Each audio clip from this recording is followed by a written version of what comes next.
All right, hello class. Same day, same shirt. I figured I'd just wrap up 4.2 and then you would see all of those testing or those exponent rules. I've got the sun starting to come in here on one of my windows, so that'll probably wrap up what I'm able to do in here today. So 4.2, there's just one thing you have to learn, and then we're gonna put it all together. And I will show you some examples of kind of all the rules so that you'll have a better understanding of how to navigate those more difficult questions. So negative exponents. I do tend to abbreviate sometimes. I will say it out loud. It does just get repetitive. Mathematicians are not very wordy people in general. So the negative exponent rule looks like this. We're all about being efficient.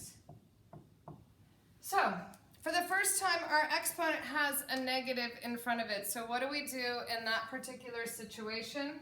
Well, anytime we have a negative exponent, we're going to flip, toggle, reciprocal, if you will, between the numerator and the denominator. So what is negative in the top of the fraction will be positive in the bottom of the fraction.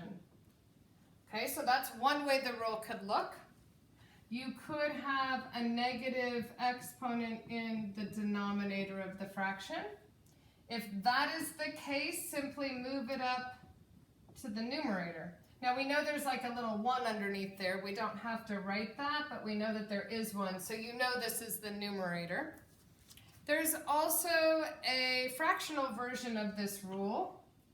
So if you have something like this, where you have a fraction with parentheses and then there's a negative exponent outside, now think about it. It's almost as if this rule and this and this are happening at the same time. It's almost as if both of these things are taking place at the same time. We have a negative, because think about it, if you, I keep saying that, of course you're thinking about it. I'll have to find some new little catchphrases here. This is a to the first. And so 1 to the negative, and remember we multiply. This is a 1 right here, and we multiply. So right there, we have a negative exponent in our numerator, a negative exponent in our denominator. What are we going to do? We're just going to flip the whole thing upside down. So just write the reciprocal of everything. B goes to the top, that exponent becomes positive. A goes to the bottom, that exponent becomes positive. You could also just rewrite this. I'm going to rewrite this over again.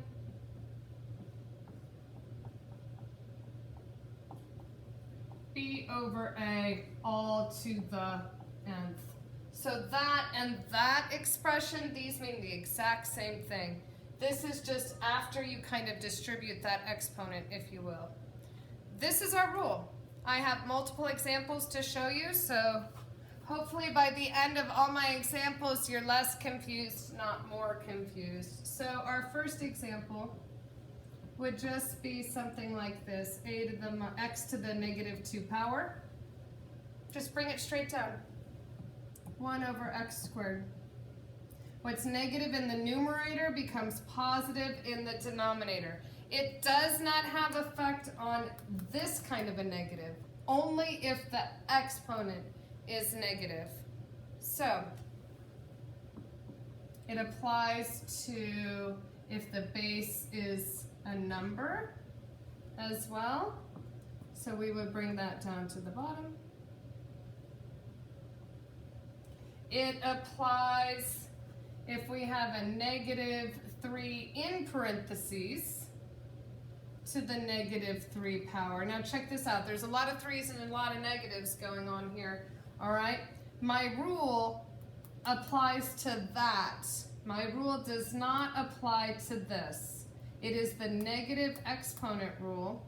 So 1 over negative 3 to the positive 3 power. This changes, not that.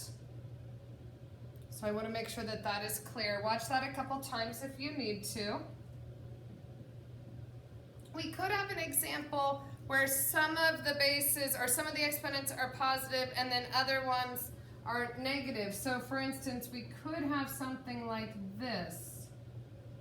Now, in our instructions in the textbook or in the online MyMathLab version of the textbook, it will say in the instructions, make sure your answers have positive exponents. And so you can't leave your answer like this. What I said in 4.1 doesn't apply here because yes, x is only written once and y is only written once, but now we're adding on the rule to be truly simple. You need to have all positive exponents. So we have to take care of that -4. So x to the 5th is going to stay in our numerator, and the y is going to drop down, and that negative will simply turn positive.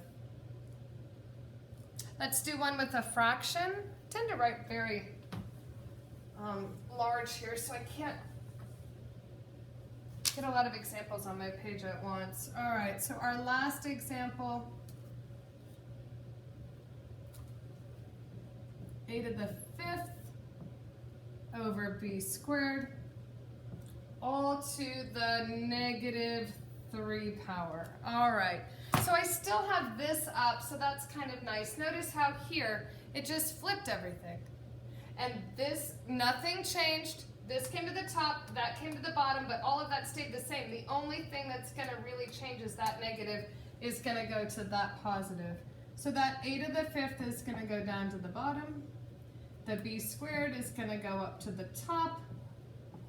And that piece right there is going to change to a +3. Now, in this particular case, we're not done. We haven't applied all of the rules that we could have applied. So now we need to go back and use the power rule. So now we're adding on that extra level of complexity of combining our rules.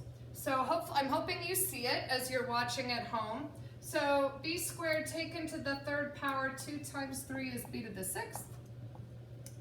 A to the 5th taken to the 3rd power, 5 times 3 is 15. And now we're in our final answer. All right, I have a few more of these types to show you. And the instructions are just to use any exponent rule to simplify. So we now know a total of 5. And any of them could be used. And sometimes there's a particular order we should go in, and sometimes there isn't.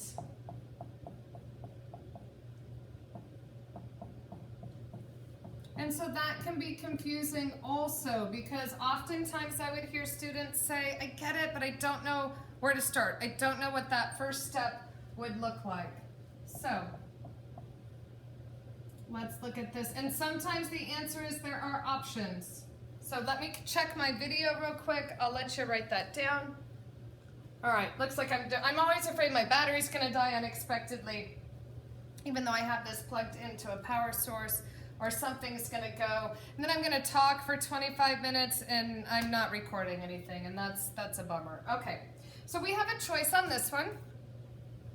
According to the product rule, we could just add those together.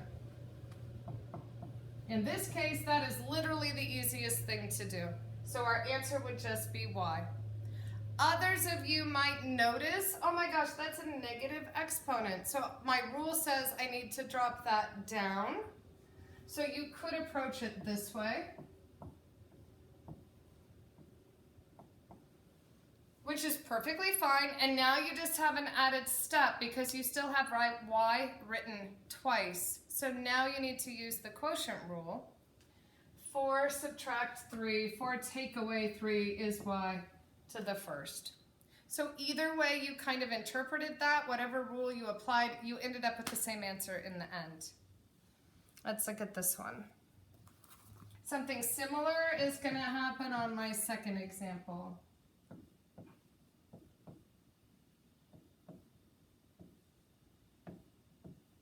Okay. So we have this quantity taken up quantity, this term taken to the 2nd power, but inside that parenthesis you see you have a negative exponent. So you can deal with that negative exponent first, or you can deal with the squared first. What would I do? Maybe I would probably deal with the square first, and I would apply that square to everybody. So 2 squared is 4, but I can do that in a separate line. So 2 squared, 1 times that 2 is x squared, and then negative 2 times that 2 is negative 4. And now I can simplify that once more. 2 squared is 4. That x squared, that's already positive, so I'm just going to leave it up in the numerator. And y to the minus 4 power, I'm going to now drop that down to y to the 4th. Someone else, the nice thing is that now that I'm on video, you're free to fast forward me, so I can spend that extra class time where sometimes I might not actually do this in class. I can spend that extra time and say, okay, what if you did it this way first? Does that mean you're wrong? Absolutely not. So same question. Let's say you were like, I don't want to see that negative exponent, so I'm going to drop it down first and rewrite it like that. So now the whole thing is squared. And now you just apply the square. 2 squared is 2 times 2 is 4. 1 times 2 is x squared over, you're noticing right away that you're going to get the same answer. All right, let's make it a little bit different.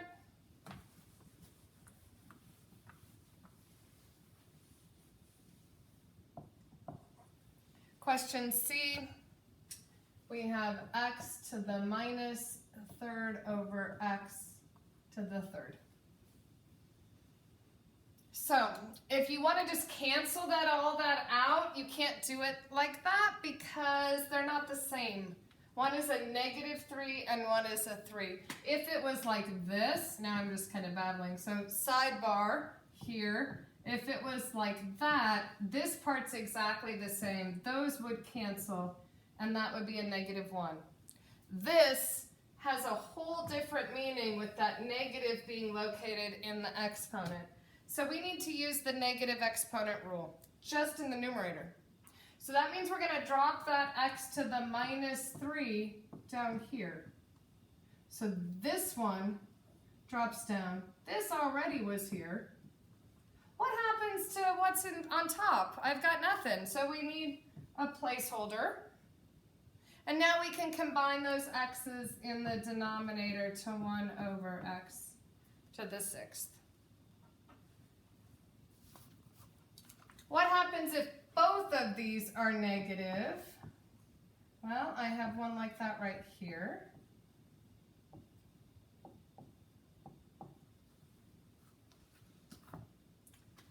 So I would probably switch, until you're really like more proficient, there's more than one way to approach this, I would probably switch them to be positive. So I would probably have my first step be this, because it's fast, and now maybe it's more apparent as to what to do. So 6 subtract 4 is y squared. Let's do one. This one I'm just making up because I'm noticing I don't, oh, I do have one like this. So it's the next one, as a matter of fact. So it's nice that note-taking me of the past and me right now teaching it would have thought of the same example.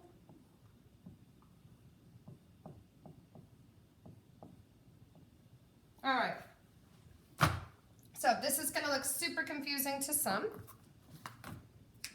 You are going to kind of separate this in your brain. So this is different than this, which is different. It's all the same term, but you're going to simplify it like that with those colors, okay? So you're going to do the coefficients, and then you're going to combine the x's, and then you're going to combine the y's.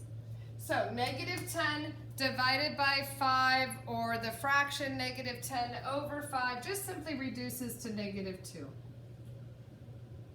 Now we have 8 on top and 10 on the bottom. So if you think about, I should have made these smaller. I have 8x's on the top. Every other example, 1, 2, 3, 4, 5, 6, 7, 8, 9, 10. Every other example so far, I've had the larger exponent in the numerator.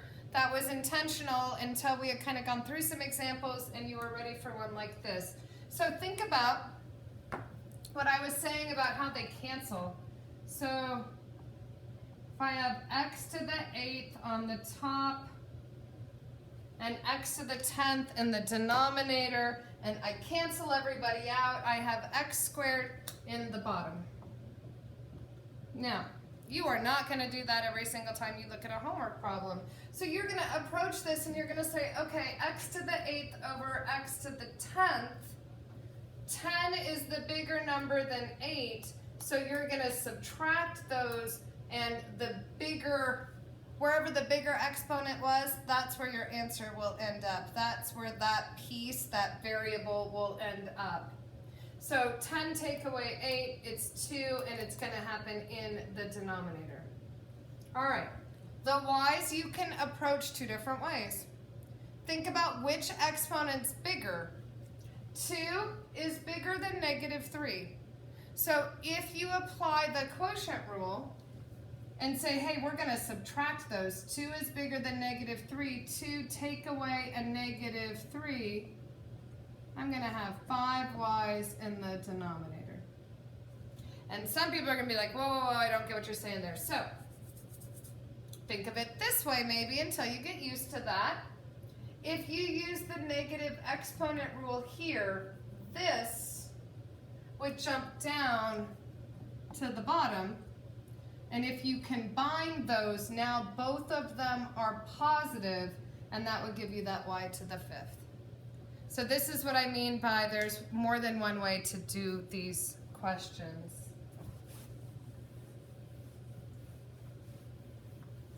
What happens in a situation, this is actually our last one,